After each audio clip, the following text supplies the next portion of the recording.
Times of Swaraj में आप सबों का स्वागत है और मैं हूं संतोष सिंह। और आज हम टाइम्स ऑफ स्वराज में चर्चा कर रहे हैं, चुनाव अंतिम चरण में है, मतलब कल वोटिंग होना है, सब कुछ अब ईवीएम में बंद हो चुका है, मतलब किसकी सरकार बनेगी वो तय हो चुका होगा। लेकिन बड़ी बात यह है कि 80 दिनों तक आज तक इतना लंबा चुनाव कभी नहीं हुआ इस देश में। मोदी जी बहुत मेहरबानी दिखाए, इलेक्शन कमीशन भी बहुत मेहरबानी, इस गर्मी में तपती धूप में जो लोग मर रहा है, हजारों लोगों के मरने की खबर है, उसमें ये इलेक्शन कराने के लिए आमदा है। बिहार में भी कल चुनाव है, बताइए क्या स्थिति होगी। लेकिन चलिए, है तो है। लेकिन इस पूरे इलेक्शन कैंपेन के दौरान आज हम इंडिया गठबंधन के उस चीज़ों को समझना चाहते हैं जिसको पब्लिक तक पहुंचाने की उसने कोशिश की। 2-3 बातें जिसको उन्होंने फोकस किया। एक बात संविधान बदलने का, और संविधान बदलने की बात सिर्फ राहुल नहीं कर रहे थे, संविधान बदलने की बात को लालू यादव भी बड़ी मजबूती से रख रहे थे। और संविधान बदलने को लेकर जो दलित ऑर्गेनाइजेशन है, वो ऑर्गेनाइजेशन भी इस बात को बड़ी मजबूती से रख रहे थे कि भाई अब मोदी 400 पार आए तो संविधान बदलना तय है, रिजर्वेशन खत्म हो जाएगा। एक वाकया का हम चर्चा कर रहे हैं, एक वाकया की चर्चा कर रहे हैं। जहानाबाद में जो संविधान बचाओ एक यात्रा चल रही थी, चुनाव के दौरान उस यात्रा के सहारे चीज़ों को एक अलग दिशा भी दी जा रही थी। 200-400 महिलाएं बैठी हुई थी, उस बीच महिला कार्यकर्ता, दलित चिंतक, सब लोग वहाँ अपनी अपनी बात रख रहे थे और बड़ी गंभीर चर्चा हो रही थी कि हम लोग संविधान बदल जाएगा तो फिर नौकरियां चली जाएगी हाथ से, तुम्हारा बच्चा जो है को नौकरी नहीं मिलेगा, ये सब बातें कही जा रही थी। तुम्हारा राइट छीन लिया जाएगा, SC/ST वाली जो तुमको विशेषाधिकार है वो खत्म हो जाएगा। उसी में महिला सब आपस में बात कर रही थी कि भाई कौन धान खत्म होने की बात कर रहे हैं, हमारे यहाँ तो ध्यान नहीं होता है संविधान। तो थोड़ा बरबस कान में ये बातें आई तो भाई उत्सुकता बढ़ेगी ना, भाई क्या ये लोग कह रही है। तो मतलब संविधान को ये लोग समझ रही थी धान, जो धान फसल होता है, कि ये जो लोग, इतने लोग, बड़े बड़े लोग जो बात कर रहे हैं संविधान खत्म हो जाएगा, संविधान खत्म हो जाए, तो ये संविधान सब, ये तो कोई धान हमारे यहाँ है ही नहीं, हमारे यहाँ तीसरे क्वालिटी का धान हमारा के यहाँ देहन एहन धान बने, ये कौन धान आ गए। तो अब आप समझिए एक लेवल जो संविधान बदलने की चर्चा जिसके बीच कर रहा है और जो जिसके कितनी बड़ी गैप है। उस संविधान को धान समझता है कि कोई धान है जिसकी बदलने की बात मोदी कर रहा है, अब वो फसल खत्म हो जाएगा। तो जहाँ एक बड़ी आबादी की सोच इस तरीके की है, देखिए बिहार में बहुत सारी चीज़ें इस तरीके की देखने को मिली है।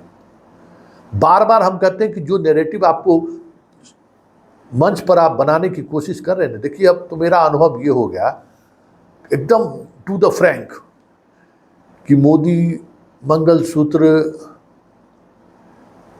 मुजरा, मुसलमान रिजर्वेशन, क्या क्या नहीं बात कर रहे थे। लेकिन जो वोटर वोट करने जाता है ना, उसको उस सबसे कोई लेना देना नहीं रहता है। हम लोग आकलन करते हैं, बाप इस फेज में जो है ना मोदी का ये भाषण क्लिक कर गया, एकदम क्लिक कर गया, बाप उसका असर हो गया, इस कारण से मोदी चुनाव जीत रहे हैं।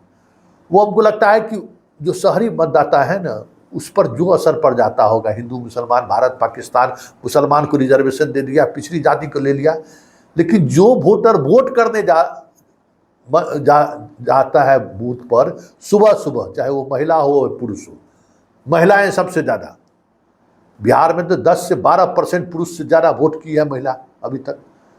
तो वो जो महिला है उसके बीच न संविधान है, न उसके बीच आरक्षण की बात है, न उसके बीच अग्निवीर भी है, अग्निवीर भी उसके बीच नहीं है, बेरोजगारी भी उसके बीच में नहीं है। और यही एक आबादी है जो सबसे पहले वोट गिराने जाता है।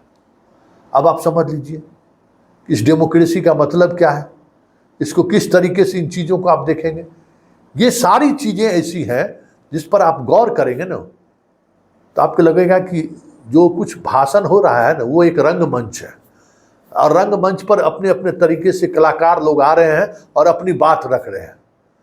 उस रंगमंच के आसपास के लोगों पर कुछ अगर प्रभाव पड़ जाता होगा तो पड़ जाता होगा, लेकिन सामूहिकता में कहीं इस तरीके की बातों का प्रभाव होता मुझे दिखाई नहीं दे रहा है। मैं ये आपको लग रहा होगा कि संतोष बड़ी अजीब तरीके की बात कर रहे हैं, लेकिन वाकई में मुझे ये महसूस हुआ जैसे नहीं मोहन भागवत बोल दिए रिजर्वेशन वाली बात ना, इसलिए हार गया उसमें 2015 में। ये सब जो बातें हैं ना, जिस तरीके से बातें होती हैं, इस बार तो हम जब ग्राउंड के उस वर्ग के पीछे, क्योंकि देखिए वो चीज़ें अब खत्म होती जा रही है। कार्यकर्ताओं का जो संवाद का तरीका था गांव तक पहुंचाने का, पॉलिटिकल जो एक एक्सरसाइज होता था कि क्या हो रहा है देश में, उस पर जो गांव गांव में बहस होती थी, वो चीज़ें अब खत्म हो चुकी है। कार्यकर्ता बेस्ड पार्टी अब नहीं रहा। हम बीजेपी की बात करते हैं, बीजेपी का इस बार पन्ना प्रमुख से लेके विस्तारक से लेके शक्ति केंद्र से लेके सब फेल रहा, कहीं कोई दिखाई नहीं दे रहा था। ये व्यक्तिगत अनुभव हम कह रहे हैं। ये सारी चीजें जो है ना, कहता बीजेपी में बहुत बड़ा कैडर बेस्ड पार्टी है, तो कैडर बेस्ड कोई आज कैडर बना है, उसके पास संघ है और संघ की कई अनुसांगिक संगठन है, सब लोग चुनाव में लगे रहते हैं। लेकिन जो वोटर सुबह में बिना खाए पिए वोट करने जाता है, उस वोटर के पास न संघ की किसी अनुसांगिक संगठन का प्रवेश है, न किसी पॉलिटिकल पार्टी का प्रवेश है, और न कोई ट्रेनिंग है कि एक वोट का मतलब क्या है। आपको लग रहा होगा कि संतोष जी ऐसे ही बोल रहे हैं, नहीं, एक बड़ी बात ये बात सामने आई है कि जिस तरीके से राजनीति अब भी कॉर्पोरेट होता जा रहा है, एक कार्यकर्ताओं का बेस जो तैयार होता था, कार्यकर्ताओं से जो संवाद होता, वो सारी चीज़ें अब खत्म हो गई है। अब प्रशांत किशोर जैसे लोग चुनाव लड़ते हैं, लड़वाते हैं, और स्ट्रेटजी बनाने वाले लोग मुद्दा देते रहते हैं कि ये दीजिए, लेकिन हमें ये लगता है कि इन मुद्दों से बाखबर बड़ी आबादी है जो वोट सबसे पहले करती है, और वो निर्णायक आबादी है वोट करने, वो उसी के वोट से हार जीत तय होता है। बाकी वोट बैलेंसिंग समझिए कि बराबर पर है, वो जिस पर चढ़ गए उस निकल गया, उसके पास इन तमाम मुद्दों का कोई जगह नहीं है।